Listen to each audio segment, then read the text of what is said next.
നമസ്കാരം. ഉപാസനയിലേക്ക് സ്വാഗതം.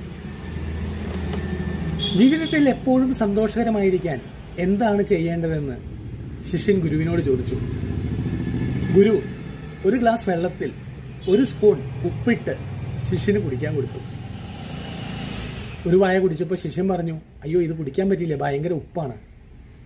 ഗുരു പറഞ്ഞു, കുഴപ്പമില്ല, നമുക്ക് പുറത്തേക്ക് പോകാം. എന്നിട്ട് ഒരു തടാകക്കരയിൽ പോയി ഒരു സ്പൂൺ ഉപ്പെടുത്ത് ആ തടാകത്തിലിട്ടു. അതിൽ നിന്ന് കുറച്ചെടുത്ത് ശിഷ്യന് കുടിക്കാൻ കൊടുത്തു.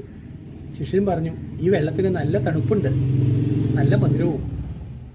ഗുരു പറഞ്ഞു, എപ്പോഴും സന്തോഷകരമായിരിക്കാൻ ഈ തടാകം പോലെ നിന്റെ ഹൃദയവും നിന്റെ മനസ്സും ബുദ്ധിയും വിശാലമാക്കി വയ്ക്കുക.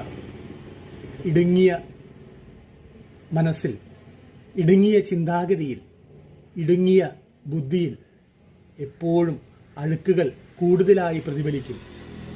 എന്നാൽ തടാകത്തെ പോലെ വിശാലമായ ഹൃദയത്തിൽ ചെറിയ അഴുക്കുകളൊന്നും പ്രതിഫലിക്കില്ല.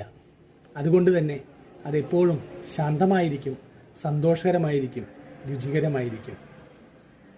ശിഷ്യൻ ഗുരുവിൻ്റെ കാൽപാദങ്ങളിൽ വീണു വണങ്ങി. നന്ദി. നമസ്കാരം.